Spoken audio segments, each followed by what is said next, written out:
Amis du jour, bonjour, amis du soir, bonsoir. Voici la troisième vidéo d'une série de 13 vidéos qui vous parle des plus grands secrets de l'existence. Et donc oui, ça peut paraître gros, ça peut faire sourire, pas de souci. Mais sachez que moi, depuis tout petit, je ne m'intéresse qu'à une chose, c'est savoir pourquoi les gens vont mal sur Terre, pourquoi les gens sont si malheureux, pourquoi il y a 3 fois plus à manger qu'on est de gens et qu'il y a des gens qui meurent de faim et tout ça.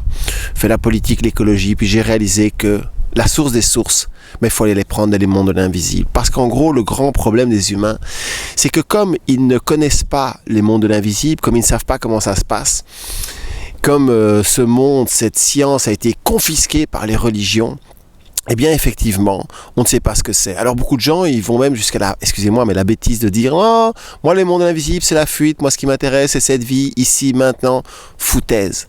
Si vous ne vous intéressez pas au monde de l'invisible, vous n'allez pas en toucher une dans votre vie. Et c'est pour ça, d'ailleurs, que l'humanité, en fait, n'arrive pas tout simplement à se prendre en main.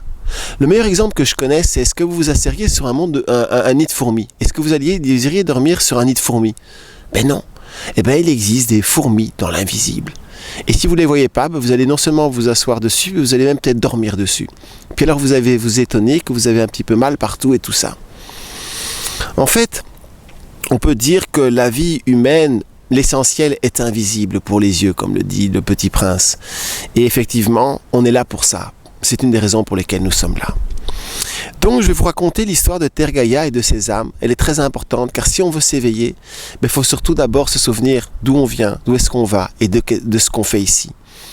Et on peut dire que la plupart des traditions sont d'accord sur un point, à savoir que on vient d'un endroit qui semblait paradisiaque et on arrive ici et puis un jour on retournera au paradis.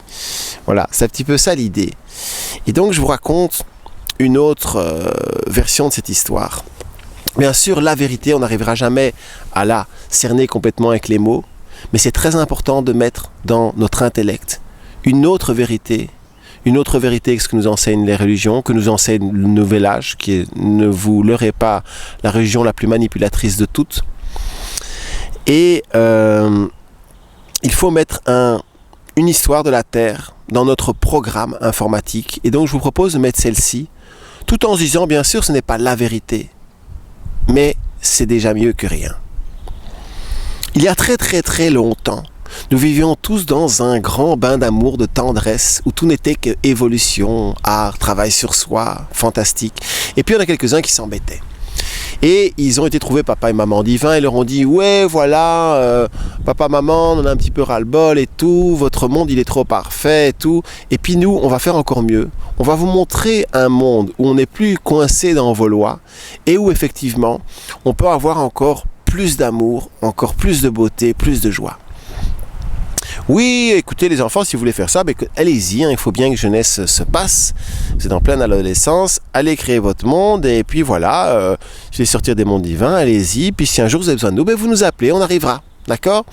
Et tout à fait, et donc on peut dire que ces êtres faisaient leur crise d'adolescence. Leur chef de file, on connaît tous son nom, c'est Lucifer, le porteur de lumière. La luz, en espagnol, ça veut dire la lumière. La luz, amener la lumière dans le fer F-A-I-R-E, et dans le fer F-E-R. C'est très important. Donc, amener la conscience et la pleine lumière dans la densité. C'est exactement à ça que nous servons les humains. Nos corps sont là pour être des passerelles entre les mondes qui vivent très très haut et les mondes qui vivent très très bas. Donc quelque part, nous sommes tous un peu des lucifériens dans ce sens-là, dans le sens pas du tout péjoratif. Quant à Satan, on verra qu'il existe, mais c'est une forme pensée. C'est une forme pensée en fait qui n'existe pas vraiment. C'est nous qui l'avons créée par la force de notre pensée. Et tout ça va s'expliquer dans l'histoire justement. Et donc, nos amis, les lucifériens, ils sont partis de leur côté. Et en fait, leur problème, c'est qu'ils voulaient créer un monde, mais ils avaient besoin pour ça d'énergie. Et que s'ils allaient prendre l'énergie à la source, au centre de la création, eh bien, cette énergie contient déjà les lois de l'amour. Alors, pour cela, ils ont réfléchi, et pendant ce temps, le reste de la famille Lumière était en train de préparer le corps des êtres humains. En effet, on arrive à une fin de cycle, et le moment, en fin de cycle, il faut être sûr qu'on va récupérer toutes les âmes qui sont parties. Une belle métaphore pour résumer toute cette histoire, c'est la métaphore de l'inspire et de l'expire. Imaginez le tout qui inspire et expire. Chaque inspire dure 13 millions d'années, chaque expire dure 13 millions d'années. 13 milliards d'années, pardon. Et donc, là, nous arrivons à la fin du cycle de l'expire, où toutes des petites âmes nomades, nous-mêmes, sont partis explorer l'infiniment grand, guidés par le principe masculin. On fait plein d'expériences, et le but du jeu, c'est qu'elles reviennent à la maison de l'esprit pour ramener ces expériences. C'est ça le but de toute âme. Mais comme la création est bien faite, on sait que parfois il y a des âmes qui se perdent en chemin, parce que surtout quand on va explorer la densité, la matière, eh ben on devient prisonnier, amoureux de la matière, on n'arrive plus à en sortir.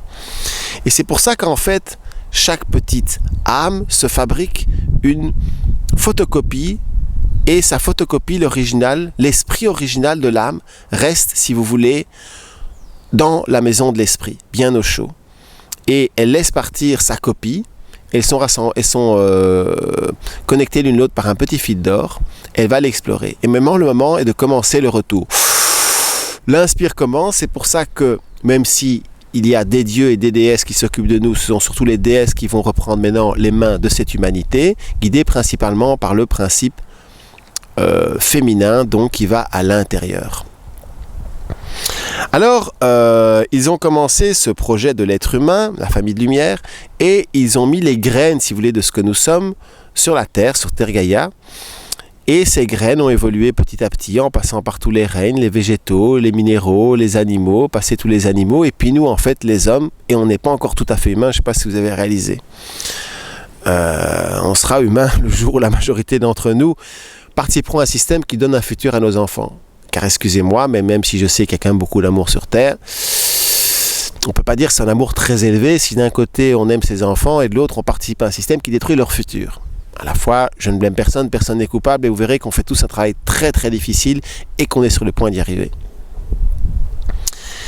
Ce qu'il faut, c'est qu'il y ait assez d'êtres qui soient assez évolués que pour continuer l'humanité, et que cela arrive avant que les autres arrivent à la détruire. Le défi, il est là. Et ça va marcher, vous allez voir, parce qu'il y a un plan. Et donc moi, depuis des années, depuis 15 ans exactement, je me balade dans les mondes de l'invisible et j'ai rencontré plein d'êtres. Au début, j'ai rencontré des êtres extraterrestres qui voulaient tout détruire en disant « Mais oui, vous êtes des malades, vous traitez vos enfants comme de la merde, vous cassez tout ici, c'est pas votre planète et tout. » Puis j'ai rencontré des beaucoup plus évolués qui m'ont expliqué ce qu'on venait faire ici et de comprendre petit à petit tout ça. Et donc je vous rappelle que Lucifer et ses amis, ils avaient besoin d'énergie. Donc ce qu'ils ont été faire, c'est qu'ils ont été court-circuiter le programme de l'être humain. Ils ont été prendre les êtres humains et ils ont été en fait leur pomper leur énergie. Et pour enlever les lois de l'amour, ce qu'ils ont fait, c'est qu'ils leur ont inculqué de fausses croyances, des modes de vie qui les poussent à aller tout le temps se chercher à l'extérieur, comme ça ils ne se trouvent pas parce que c'est à l'intérieur qu'on se trouve. Des modes de vie et des valeurs qui basent tous sur la possession, le fait de posséder les gens. C'est pour ça que le mariage est le pilier principal, posséder les gens, posséder les choses, et dès qu'on veut posséder les choses, on est possédé par ces choses, et en fait on se perd complètement parce qu'on identifie des choses extérieures à nous-mêmes, à nous, alors qu'en fait il faut s'identifier plutôt à l'intérieur de ces cellules.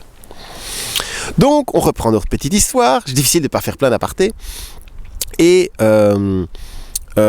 ils ont été court-circuiter le programme de l'espèce humaine, et en faisant cela, ils n'ont pas respecté une des lois essentielles des lois de l'amour, c'est de ne pas intervenir dans l'évolution d'une espèce primitive, ou d'ailleurs, quand un individu aussi évolue et qu'il est très primitif, on ne peut pas les secouer et dire « tu es un extraterrestre comme moi, tu viens du futur, blabla ». On ne peut pas faire ça parce qu'après les âmes, c'est encore pire. Voilà. Et donc,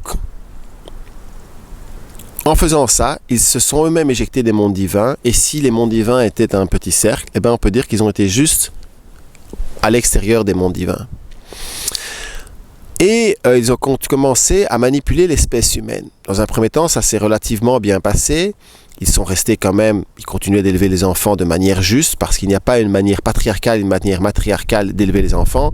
Il y a une manière juste d'élever les enfants en amour avec la nature, et c'est en groupe de manière à ce que les premières années de leur vie, ils puissent tout le temps avoir de l'attention, tout le temps, et qu'ils puissent aussi diviser leur amour, et petit à petit, ils ont plusieurs papas, plusieurs mamans, même si maman reste effectivement irremplaçable, et de cette manière, plus tard, ils ne devront pas, comme la plupart, s'accrocher à une personne dans la vie et comprendre que l'amour sera toujours au rendez-vous. Et donc, ils ont créé l'astral, qui est une espèce de faux monde divin où les âmes retournent entre deux incarnations, et ils vont au paradis ou en enfer selon leurs croyances. Attention, ces êtres ne sont pas méchants. Et petit à petit, ils essayent de les renvoyer pour qu'ils choisissent la meilleure incarnation. Le monde astral sert aussi de télécommande pour manipuler les humains, les futurs humains, au niveau émotionnel et mental. C'est-à-dire que Lucifer a créé cela parce qu'il voulait tellement créer de l'amour qu'il a eu peur que ça dérape, et en se disant, comme ça on a une télécommande, on pourra toujours les manipuler.